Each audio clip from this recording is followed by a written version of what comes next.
Please seat. Thank you. My name is Alex Vines, and I'm the Director of Area Studies and International Law and Head of the Africa Programme here at Chatham House. So you're very welcome this morning. Thank you for coming for this meeting. We are live streaming direct globally, and I do know that there are people from Banjul, because they've been telling me on WhatsApp that they're watching. So we have a Gambian audience also that are following us. I don't want to say anything more except just to introduce the chair today to take over from me, which is the Right Honourable Tony Blair. So, Tony, thank you very much for agreeing to chair this important meeting. It is historic for Chatham House because, as I was explaining to His Excellency the President, we have never had a Gambian president speaking at Chatham House before, so history is being made in this institute. Thank you. So,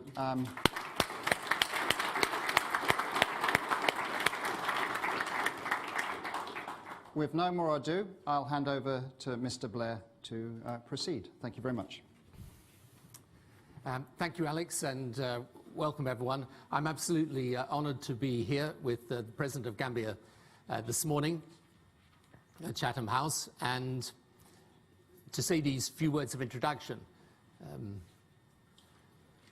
The President is a remarkable man with a remarkable history. As you will know, after many years of authoritarian rule, democracy was restored in the Gambia. He won the 2016 election. There was then a very difficult passage of time, and he had to go to Senegal, where he was originally sworn in, before eventually and thankfully coming back to the Gambia in early 2017. He is somebody who has put the service of his country at the heart of all that he is wanting to do. We're delighted that actually he spent a few years here in the UK studying, where amongst other things he had the fortune or misfortune to become a strong Arsenal fan, which I think he retains to this day. And obviously the challenges of the Gambia are immense, but he and his ministers have set about it with enormous goodwill and determination. My institute is very proud to work in Banjul with the President's team. We have projects helping with governance challenges in about 13 different African countries. We added the Gambia when the President came to office, and it's a great partnership. It's a country that has, of course, enormous potential, but it does have these immense challenges and difficulties. And you know what it requires is a period of steady and firm government. I've very great confidence in the President and his team to provide that. And Mr. President, without further ado, I would welcome you to make your remarks. Thank you.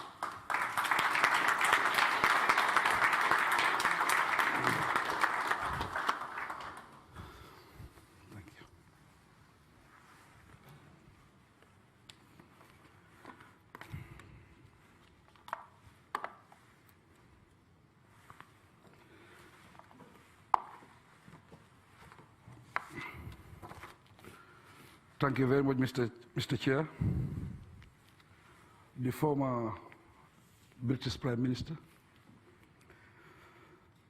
It's a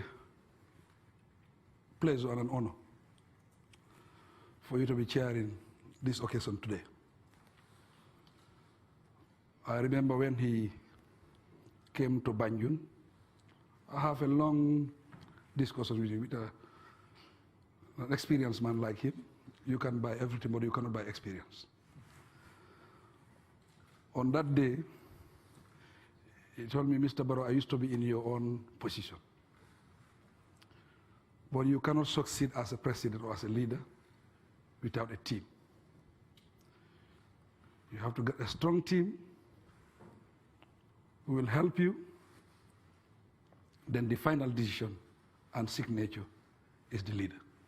But you have to get a strong team, or else you will be in and out of a meeting, but nothing will work. And he promised to support us, and that's what exactly he is doing in the Gambia.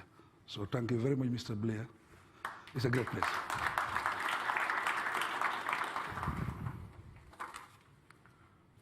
Mr. Chairman,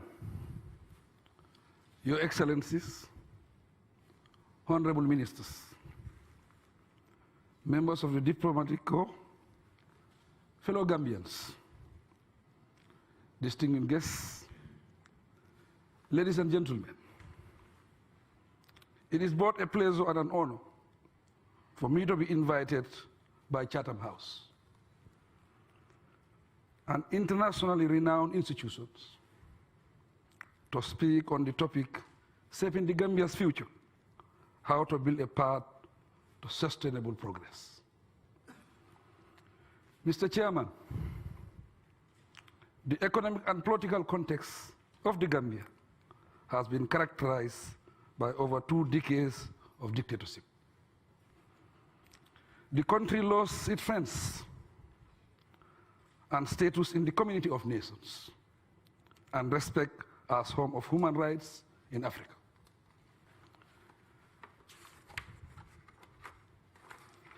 The peace and stability it nurtured since it attained independence in 1965 eroded in 22 years of dictatorship. This affected the economy and disintegrated the social fabric of the society. Many of the youth left in search of a better life, in most cases through dangerous means to reach Europe and other parts of the world. The political environment was dangerous for freedom of expression and respect for human rights. Thus, a serious brain drain followed. The business environment was risky because the rule of law was not respected. The institutions have been destroyed. Systems and procedures were not respected. Carefree attitude in the public service.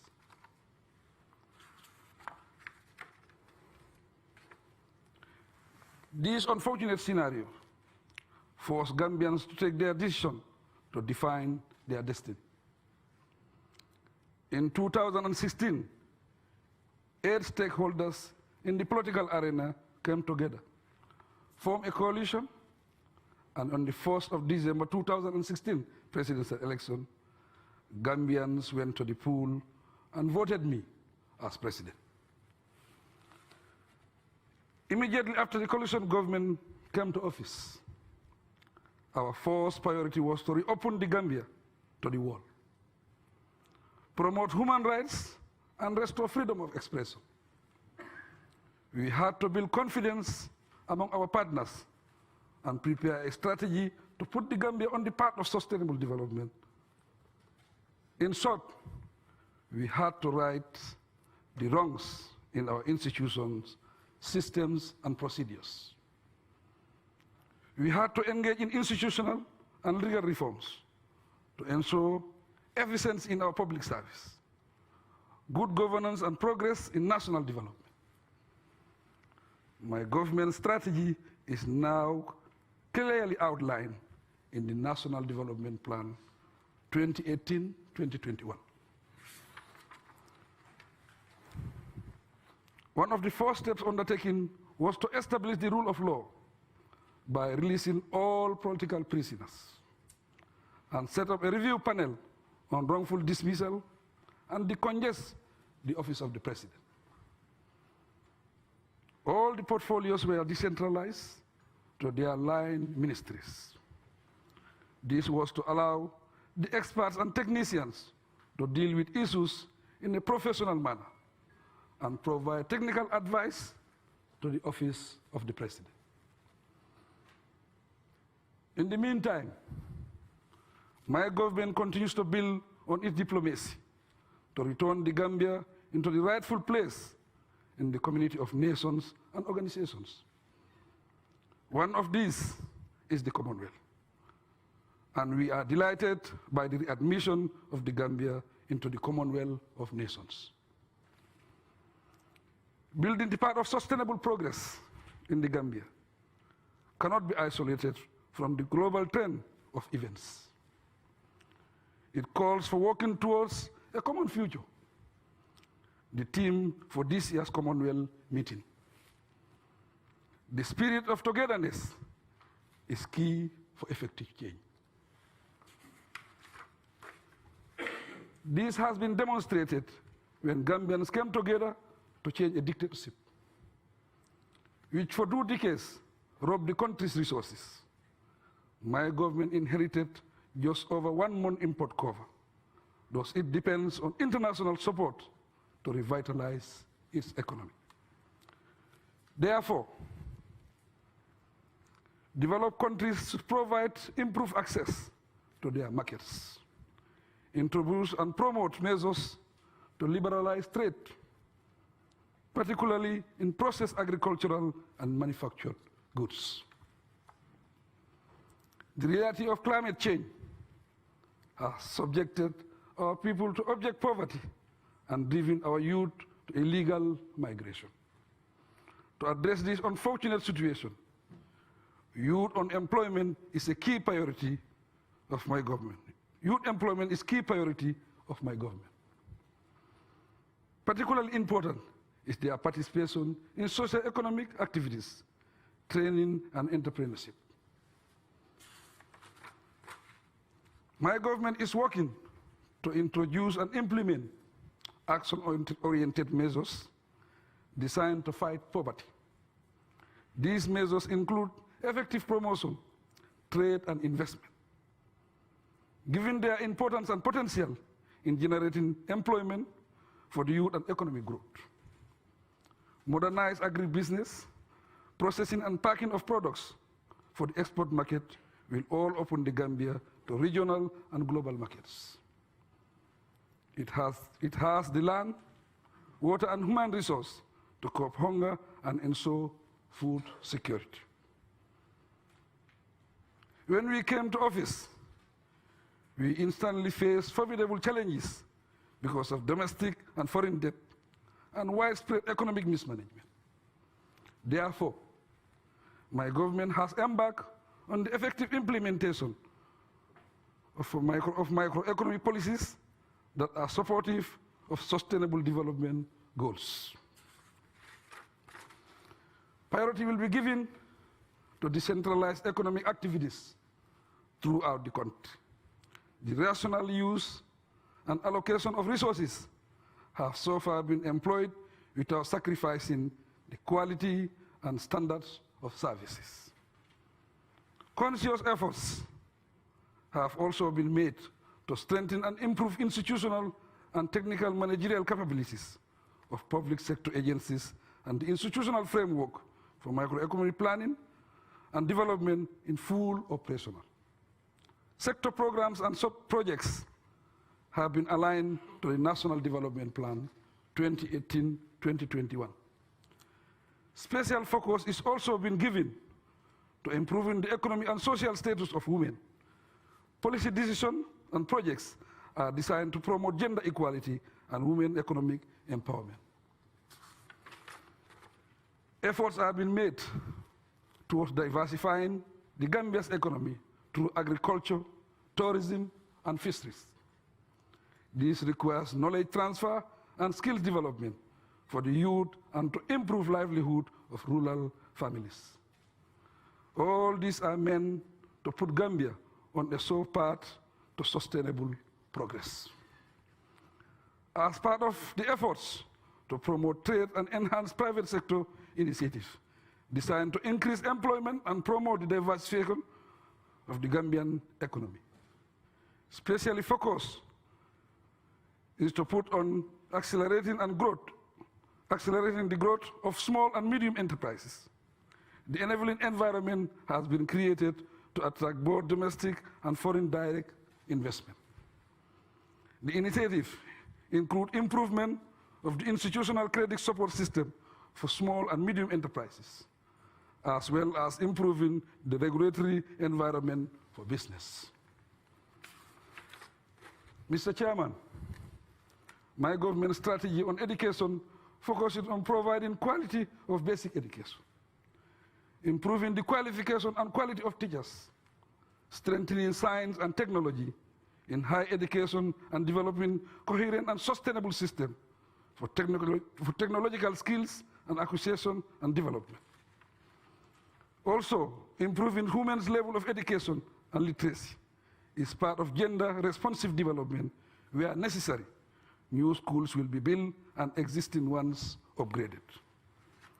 Given the importance of ensuring quality health services, due emphasis is put on stabilizing and integrating primary health care system, reducing mortality rates, ascertaining food security, and the provision of safe drinking water. Other activities promote reproductive health rights, and environmental sanitation. My government will also improve the efficiency of hospitals and other health facilities. Mr. Chairman, to be successful in all our endeavors, the Gambia will certainly need the continued goodwill and special assistance of developed countries. In the same vein, I recommend that the international financial institution recognize facial circumstances of the Gambia and significantly increase the amount of concessionary loans provided to the country. Mr. Chairman, now that Gambia has been admitted into the Commonwealth of Nations, we can look forward to a strong diversified support from the Commonwealth. Mr. Chairman, the Gambia cannot build the right path to sustainable progress without ensuring that there is peace, stability, and justice. In this regard, my government have embarked on transitional justice for legal and constitutional reform to entrench human rights, peace, justice, freedom of expression, and the rule of law. The political will to ensure that democracy thrives and citizens effectively take ownership of development process. In conclusion, the new Gambia is determined to overcome obstacles along the way in building a path for sustainable progress. As President, I feel humbled the delivering of good governance and accountability, social cohesion, and revitalized economy for the well-being of all Gambians. And I stated in our National Development Plan 2018-2021. I thank you for your kind attention.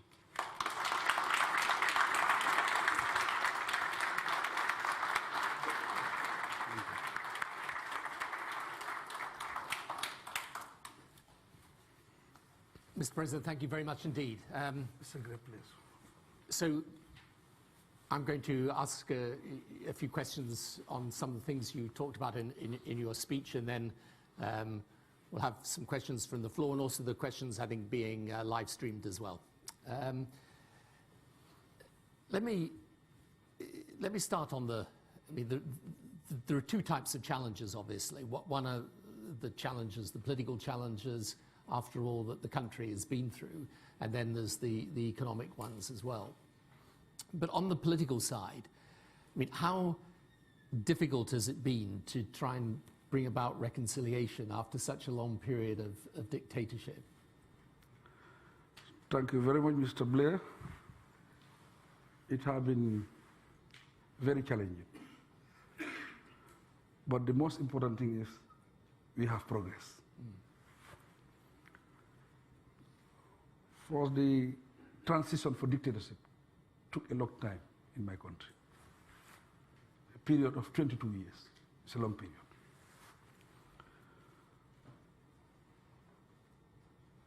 Psychologically, we thought that we cannot make the change. We thought that we cannot make the change.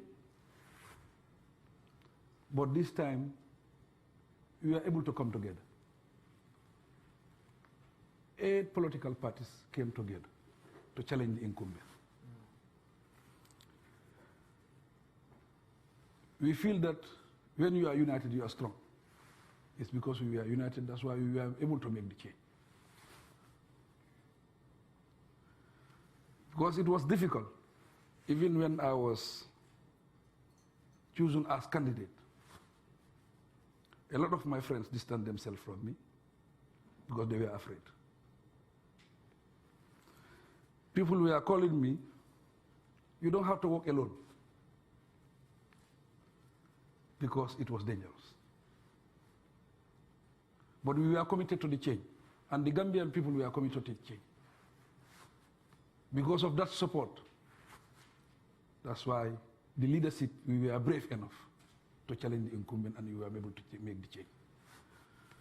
But immediately we make the change, it was like a mountain to climb. And the group was different political parties, different background, different way of thinking. To manage that situation was a difficult situation.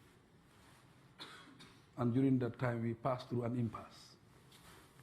And the former president rejected the results and declared that he have annulled the results.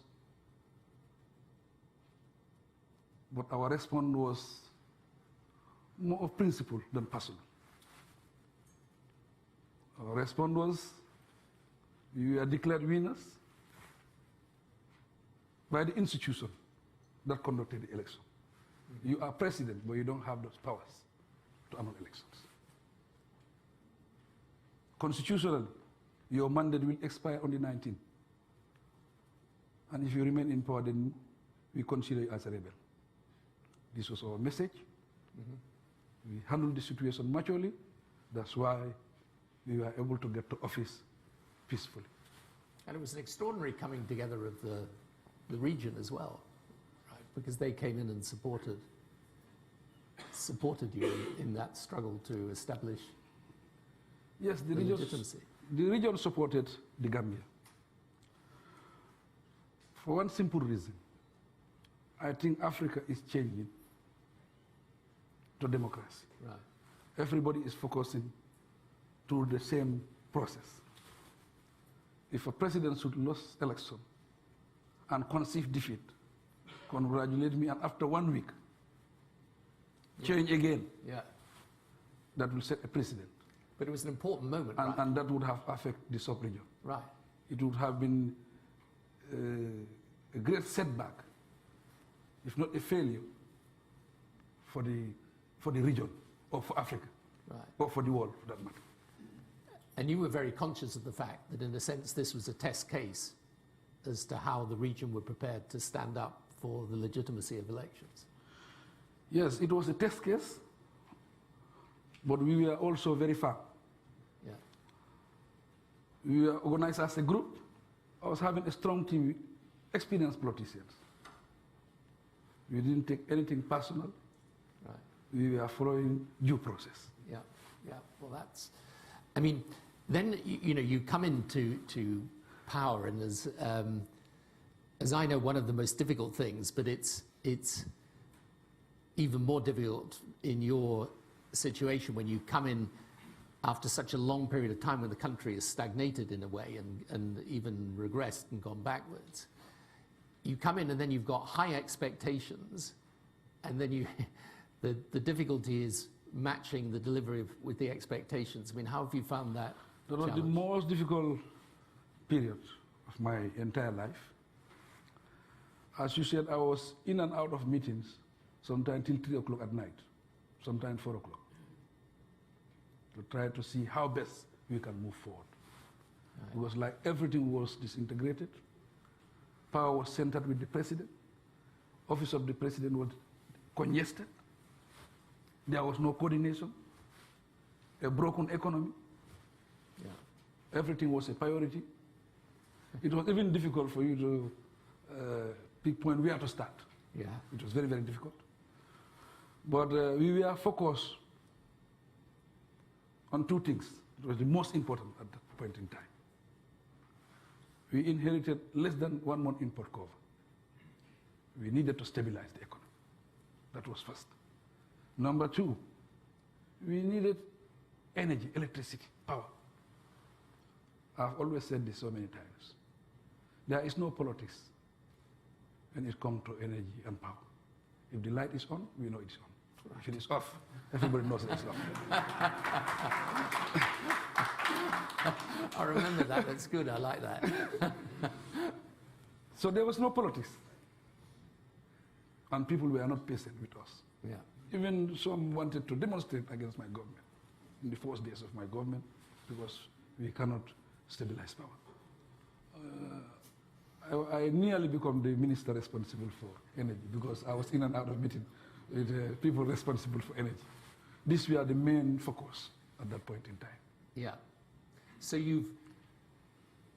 you've added electricity to the grid. You've added a certain number of megawatts, and you've got further plans to do that. But you're also returning to higher growth this year and next year, and you have your IMF interaction that hopefully will come to fruition. I mean, if you to identify, other than electricity, you know, the 2 or 3 biggest challenges economically that will make a difference to people on the ground, what would they be? As I said, everything is a priority in that country. Our health sector is broken. Our health sector is top in our priority. The education sector, and the most important thing, agriculture. Because that's still the main source of living for most people, yeah. 60 to 75% depend on agriculture. And with climate change, it is affecting our productivity. Now, there's a situation whereby we have to work very hard. We have to be innovative. We have to go into mechanized farming. In that mechanized farming, that's where we need assistance. We have the manpower. We have the water. We have the farm. We have the market. Because we produce 13% and we import 87% for staple food. So we have the market. Right. So it's crazy, really. But we need finance and knowledge. Yeah. Because if you go into irrigation, the destiny is in your own hands. You control it. This is where we need help. And with that, it can make a big difference. Right. It can create a lot of jobs. So you really need the help up front in order to make the investments that allow you then to increase the productivity. And obviously, as you say, I mean, to be in a situation where you've got great agricultural land and you're importing 87%. 87% of what we consume. It's a crazy situation. So you've got the, Mr. President, you've got the Brussels donor conference, I think is going to be happening in the next month or so. What would be your key message to that conference and to the donor community? I think our message is very, very clear. We have a national development plan, and that national development plan basically covers about 5 priorities for our country. Energy is part of that. Yep. Agriculture, health sector, education, youth employment. These are areas that are very, very important to us.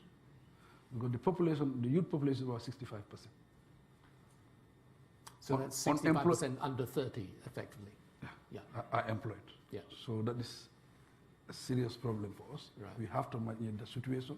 Yeah. Because they lost the confidence. That's why they are traveling the back way. And that have also become a big, big problem, a big burden for Europe. Yeah. It's a situation whereby we have to manage. But if they build the confidence at home and the jobs are created at home, we believe that they will start back home. But this is not only Gambia's problem. It's not Africa's problem. I think it's a global thing. And basically, we all have to take responsibility. We encourage European countries, industrial countries, to invest in Africa. They create the jobs there. And they can export from Africa, especially the Gambia. Our geographical location is very close to other countries. What do you think the best way, because I think it's an interesting point, I mean, what's the best way, do you think, of trying to persuade the Western donor community that this type of assistance is not charity but an investment for their own future? We have to convince them by showing them facts. Because these are facts, statistics whereby our consumption, we import 87%. That is a huge market. That's a huge market. And at the same time, these are our priority areas to partner with them, because we are part of all the organizations. And as a democratic country, believe in the rule of law, we need to support to stabilize our countries. Right. Before we put it out to some questions, can I just ask a couple of things about your relationships with other countries? So obviously Senegal is an important relationship. There is talk of the Gambia River Bridge now being built. Would that be an important way of facilitating trade between yourselves and Senegal? Very important, and I think our relationship with Senegal is at the highest level. It have never been like this. We are very, very close. And if you look at Senegal and Gambia, we are basically the same country. Because we are surrounded by Senegal. Yeah. It's extraordinary. We are in the middle. It's just like a pregnant woman. You cannot separate her with.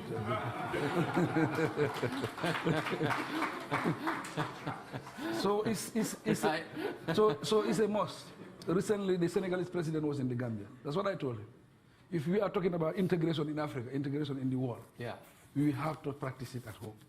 If we are really serious about integration. Right. So Senegal and Gambia is a matter of must that we have to be together. And we have the same people, the same culture, the same everything, basically. I mean, it kind of fits into as well the Africa continental free trade area as well idea that the Africa Union is developing. So actually it's quite a good example of where if you were able to get the right ties with Senegal, that would also, it's not just about getting the ties with the donor community abroad, it's actually with your neighboring country. Neighboring countries is very, very important. I was in that meeting in Kigali. I said it should have come earlier than that. Yeah. But I think because Africa was challenged with a lot of problems, wars, rebellions, coup d'etats. But I think now is the best time because everybody is focused on the same path, that is democracy. Yeah. And if we believe that we cannot succeed as a continent without believing in those principles, then I think it's the right time for us to integrate. And if we integrate, that expands our market. Yeah. To about, 10 billion right. people. Now, I think that is big, and I think most of African countries are serious about integration. Good. Excellent. Well, I'm going to put some questions out to the audience now. So let's see where we are. So I've got one over here, yes, sir, and then one.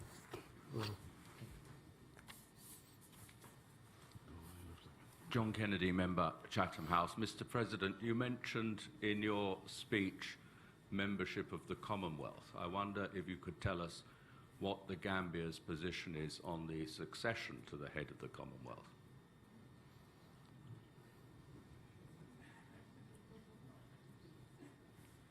Okay, you want me to come Yeah, in? sure. Okay, I was waiting for you. Thank you very much. I think the success of the Commonwealth is very important to the Gambia. If you talk about the Commonwealth, you are talking about 53 countries globally. And these 53 countries, they have the same background, the same basically culture. We all speak English. And it's within the British Empire. I think a successful Commonwealth will cement us together, these 53 countries. And also, it will open dialogue between these countries. And at the bilateral level, it will connect us. I think a successful Commonwealth is very important for Gambia. This is our position. And then we've got some actually questions getting live streamed, I think, from. Yeah, sorry, let me take. Just want to take some questions from the Gambia. I've got. Yeah, it's Alex Vines from Chatham House here. We've had some questions in from the Gambia. There's a group of students from Coventry University who are in Gambia at the moment, about 25 of them. And they've asked this following question. Many of the organizations that we've been talking to and concerned about the position of returning migrants. Mr. President, how would your government address the factors such as employment opportunities? We've had a number of other questions similarly asking about reintegration of migrants, basically. So how would you reintegrate and provide opportunity for them? Thank you very much. Yeah, I think this is a question that is on my table every day about returning migrants. I think there is a lot of misunderstanding about this migration and so forth. European countries feel that some of them don't have papers in those countries. And I think Europe is also overloaded by migration. That being the case, it has become a burden for Europe. And now they are looking for ways of returning them back home. I used to live in England myself. When I was in England in 2006, I decided to go back home. My friends, all of them were saying, no, you cannot go back home. A lot of uncertainties in the Gambia, dictatorship. Everybody is suffering. You cannot go back. My family, everybody said, no, you cannot come back. But I was committed to going back home for one simple reason. We have to change the mindset. My belief was, if you are here in England, as a foreigner, you are limited. If you are in your country, there is no limitation. That was my belief. And if you are in your country, and you are innovative, you are creative, you can create something for yourself that can earn you more money than if you are in Europe. When I got home, everybody was like, wow, why did you come back home? I created something for myself. I didn't seek for employment. I started a small business, real estate, property management. My office was 3 meters and 3.5 meters. Like, that was the size of my office when I started. But because of I have that self-belief that I can succeed in my country, along the way, in 5 years or 6 years, I have everything basically, until I have my own headquarters and all sort of. From that business, that's why people trusted me to voted me as president today. So let us have the mindset. Let our people have that kind of self-belief, knowing that if you are home, you are not limited. But the government of the Gambia is engaging with the European Union, because this is a global problem, so that we have a global solution. Thank you. Yeah, some more hands going up. Yes, sir.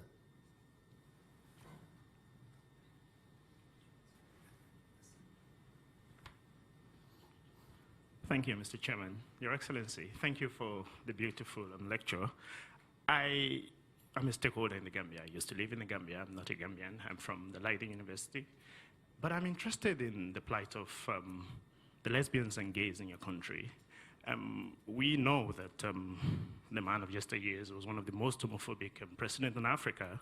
And people have said to me that there is no LGBTI community in the Gambia. And I said no, because I used to live there. I know. Now, the LGBTI community, that's the lesbians and gays and bisexuals. And you have said that the direction of your country, now you mentioned cohesion, carrying everybody along, and transitional justice. So I'm wondering whether you have concrete plans for these marginalized group in your country. Thank you. Well, I have once answered this question in my country. I think this is the third time they ask me the same question. I think we have pertinent issues. We have very important issues. We have pressing issues in the Gambia today that are very, very important. because this gay and lesbian thing is not very significant as far as the Gambia is concerned. You cannot even pinpoint anybody to say this is a lesbian or whatever. It's not a big issue in the Gambia. Because this is the way we see it. We believe in those principles, and we are even we are bringing in very, very good laws to favor everybody in that country. That is equality. This is the way we are thinking. Yes, ma'am. Yes.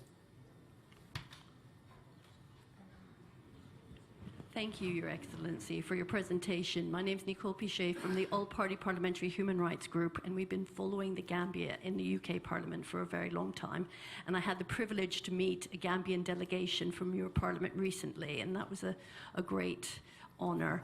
I just wanted to know, you've made considerable progress on human rights since coming into office, especially with the release of political prisoners, as you mentioned.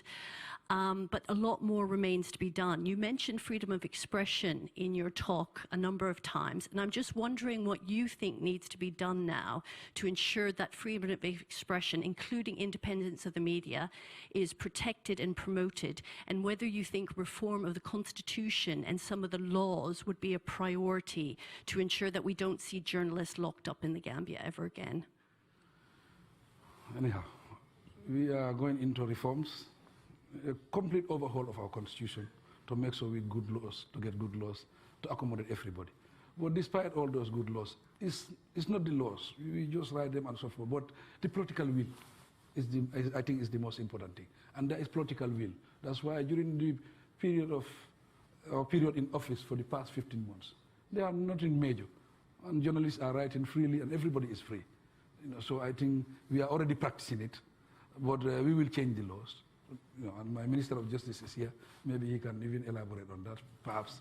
But my Minister of Justice is here. There will be a complete overhaul of the Constitution to bring in good laws that will match our democracy. When you first came in, obviously you released the political prisoners, which was, I mean, some of these people have been in jail for a long time, right? A long time. Yeah. Some were in circles, in prison. Right. Very serious. Okay. Yeah. Right. Dan? James Palmer, Omnia Strategy. Mr. President, next year your country's hosting the 14th Islamic Summit on behalf of the Organization of Islamic Cooperation, very prestigious event. How does your government plan on capitalizing on this event? This event is a big event as far as the Gambia is concerned. Gambia is a small country. To host an event like the OIC is very, very important. OIC constitutes about 57 countries. I think this is a great honor for the Gambia to be chosen to host this event. And hosting the event also will bring 57 countries together. That will cement us together. And at the bilateral level is very important to our country. Sure. Yes, this lady here. Yeah? Yeah. Okay, thank you very much. Hi, my name is Fatou Mambere, a Gambian coming by way of DC, now working for an international organization here in London. My question is, and I am absolutely ecstatic that you take energy reform and prioritize it, but where is clean energy on our list of priorities in terms of economic enrichment? Yeah, because of climate change, everybody is going through that direction, and I think that is part of our plan, is part of our roadmap, to have that mixed energy. Where you have a solar system, wind energy, mix, and I think that will make it also cheaper and affordable. It's part of our roadmap. Yeah, and I think you've actually got some plans on wind, particularly you're in discussion with people about that possibility, and obviously solar. Especially with the donor community and all sort of, they want to help in the wind energy. I mean, is sort of small scale solar out in the rural areas, is that also part of the plan? I think this is one of the things it's that also part people of have the been area discussing. and schools, and hospitals, and military barracks. These are all part of the roadmap. Okay, thank you very much. Yeah, we got some more from the Gambia. I'm trying to make sure that we take some questions actually from. So this is from Mohammed. He didn't give a surname. Mohammed from Banjul, right. And he's. You'll know him, of course. It's a small country. We all know each other. And Excellency, Mohammed's asking, what would you like to see happening to your predecessor, Mr. Jammeh? Right, well. I think that's the most interesting question. I'll definitely allow you to answer that one. Well, my answer will be, there are a lot of people calling for Jammeh to be prosecuted. But first, basically we contested election based on the principle of democracy and rule of law. We have to follow due process. And we have our commission of inquiries coming up. Truth and reconciliation commissions are also coming up. We will wait for those commissions to finish and then make recommendation. Then that recommendation will dictate this government what will be our next move. But definitely, believing in the rule of law, I think that have made everything clear. If anybody is found wanting, will definitely be prosecuted. And we will make all efforts with the world to come together to see how best we can make that happen. Thank you. Yes, the gentleman there and then this lady here. Mr. President, Nick Morris, the founder of the link between my community of Marlborough and your community of Gunjur, for the last 35 years. My question is, you mentioned your 2018 to 2021 strategic development plan. I wonder how you see, you have clearly a very, very important resource in the form of the diaspora, many of whom are sitting here today. I wonder how the diaspora has been included in your development plan. As I said, we are going into reforms, a complete overhaul of our constitution, and in that overhaul, everybody will be accommodated as far as you are a Gambian, whether you are in the diaspora or you are in the Gambia. I mean, are you finding with the diaspora, you're managing to bring some people back? Yeah, we are working with the diaspora, GK partners. He's a professor, Gambian professor, Jibril Fall. We are working with a lot of initiatives about the diaspora, how we link the diaspora and the Gambia. Yeah. Because part of the problem, presumably, was in those years of the dictatorship, a lot of people then went abroad. Yes, but now a lot of people are coming back home. Right. I think people are starting to believe that we are serious about the democracy we're talking about. And the climate, the environment have also changed. Yeah. Yes, the lady here. Hi, Mr. President. Thank you for your speech this morning. My name is Amige, Gambian as well. I'm just curious because when many Gambians went to the polls, they did with the understanding that you were just going to stay on for 3 years, and now it appears that you wish to stay on for 5 years. Granted, it wasn't a moral, or should I say a legal contract, but perhaps more of a moral one. Do you wish to honor this obligation? And secondly, if I may, a second question, could you clarify how you intend on lowering the public debt, which is currently around 120% of GDP, when fiscal revenues are so limited? Thank you. Yeah, thank you very much for that question. It's like political parties, 8 political parties came together. We all wanted to make the change. It was a difficult situation for everybody. On principle, we agreed that we serve a transition period of 3 years, but we contested election under the laws of 5 years, constitutional. This is the situation. It's now the Gambian people, because there is a lot of debate about this. It's not the period you stay in power, but what you were able to do. That is the most important thing. It's now the responsibility of the Gambian people to make that decision. To me, the most important thing is, let Gambia succeed. Thank you.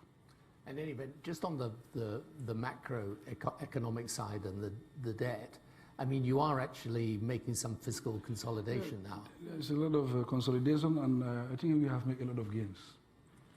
Because when we came into power, it was less than 1 month import cover. Today, I can proudly announce that we have 4 months import cover, 4 months plus import cover. Yeah. And borrowing also have gone down. Businesses are now coming up. Yeah. And at the same time, we have cut down costs. Even at the office of the president, we have cut down costs 75%. We're managing with 25%. This is all to see how best we can stabilize our country.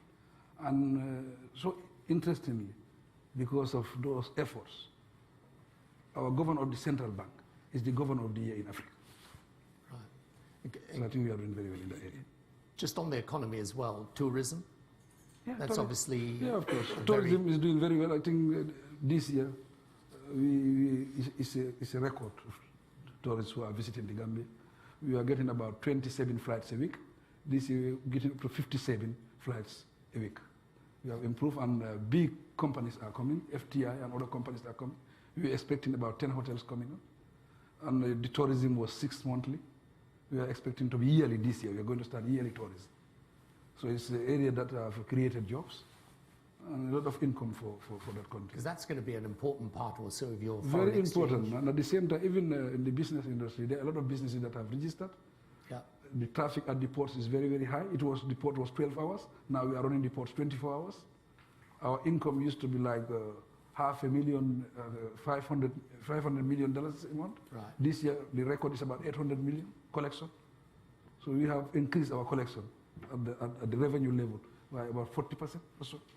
Right, and your growth rate will be about 3.5% this year and over 4% next year. Yes. So that's bounced back from 2017. So I think we have stabilized, we are on the right path. Right. And I think we are doing very well in that area. Yeah, let me see who else. Yep, so that. Thank you very much. I'm very proud, extremely very happy and delighted to see you, Excellency. Just recognize you a few years, someone with us in London. Mm-hmm. I'm originally from the Democratic Republic of Congo. Congo, right. And my name is Mr. Okito Tongomo, and very proud to see also the former Prime Ministers. My question is the situation in Congo. See your experience as a member of the diaspora and the Working for Africans, where we see real change coming out from your initiative. Would you take any action to help Congolese during this situation? We got a leader who's now refusing giving assistance to ordinary citizens. And the leader of African, the situation is dramatic. What would be your view and what would be your position for that? Thank you very much. Yeah. Basically, as I said, Africa is going in one direction. The direction is about democracy. And when you are talking about democracy, we have to follow the due process. In following that due process, we have to dialogue. I think Africa should be part of that dialogue to make sure the problem is solved. Because if we didn't dialogue, most of the time it becomes bloody. I think dialogue is the best way forward. Yep, it's going to be a big problem for sure. Yeah. If you have to, I think you've probably got enough to worry about with the Gambia without taking on the Congo as well. Yes, sir. Thank you. Issa Williams, BBC World Service. Mr. President, thank you for coming. Just a quick follow-up to the lady's question earlier. When you say it's up to the Gambian people to decide, are we going to have a referendum to decide your future? Is that what you mean, first of all? And the second question is about communication. I've got a vested interest in this, in being a journalist, in the sense that the Commonwealth Group just recently left for Gambia and said that your government is doing a good job, but is doing a bad job communicating it. I was just wondering what advice you're getting from Mr. Blair, who everyone knows is the maestro of communication. Are you giving him any advice at all? And if so, what have you been telling him? Thank you. Not always is the answer on that. And actually, I have literally never come across a government anywhere in the world where the best thing they ever say about the government is your problem is communication. Because if that is the problem, well, that can be fixed. Yes, about the 3 years. I think the Gambians came together to discuss 3 years. Now it is becoming a debate. I think it's the same Gambian people who will come and discuss the way forward, whether it will be 3 or it will be 5. Communication is a learning process for this government. We are just new in government. We cannot be perfect in everything, but we are doing everything possible to make sure we improve on our communication. If you look at my director of press, she gives press conference every 2 weeks. My minister gives press conferences every month. Myself, every 6 months. The last time I was involved, that was, we call it Media Day. My Media Day was 2 days. I gave 28 interviews and a press conference. I think we are also improving in that area. But now we want to get a communication officer in every ministry. That's what we want to do, so that we link them together, so that we improve in our communication. But it's a learning process for everybody. I think even you people in the diaspora, you are also learning. We are, we are all learning. We cannot be perfect. You know, it will take us time, definitely. Yeah, and it's, I mean, to be frank, the biggest problem you always have is the mismatch between expectation, which runs very, very strong, and you know, the ability of any government to deliver. And this is not a Gambian-specific problem, I can tell you, right around the world. They want everything to happen overnight. Well, it's not natural. possible. People, and especially, by the way, when you've come in as part of a big change in circumstances where there's been, you know, there's been a great pressure of expectation built up. So this is the biggest challenge in government anywhere in the world. We just got time for one final question, which I'm going to exercise the chair's prerogative on this. So when you look at, you know, the challenges ahead, and you know, as we've seen, there are political challenges from the past. There's the economic challenges in the future. What is your sense of where Africa stands today? Because I think one of the themes that's kind of run throughout this discussion today is the degree to which what happened in the Gambia and what is happening now is kind of representative of what the challenge of Africa is. You know, it's got to overcome the politics of the past that's often been, frankly, very troubled, difficult, and divisive, and it's got to be capable of delivering enough actual change on the ground for the people that they hold with the new politics. Because, you know, in the end, people don't, you know, my experience from the work we do around the world is that people in the end, they can't live on politics. Okay, in the end, what they live on is jobs, you know, security, having enough to eat. So how do you see this in the African context? I think the biggest challenge in Africa today is poverty and employment. I think these are the biggest challenges. And I think those biggest challenges, Africa coming together as a force, I think that will also help in those areas. Africa communicating, and also Africa educating its people, building capacity. I think this will help in that area. Because the people must be educated. We must educate our people. And do you feel, just one final thing, that Africa today, Africa Union as an institution, but Africa as a group of countries, do you feel they've got a greater sense of unity today than in the past? Of course, yes. There's no doubt about that. Africa is united today more than before. Because if you look at our own case, it was unanimous. The ECOWAS level, the AU, the UN, so it was unanimous. It's very difficult for you to get that in Africa in previous days. Because during those Cold Wars, as I said, there are a lot of challenges. So these were things that were happening in Africa. We are united today than before. Right.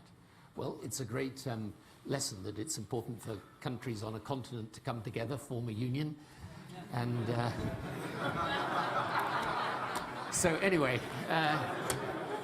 Mr. President, thank you so much. It's been absolutely fantastic. Thank you.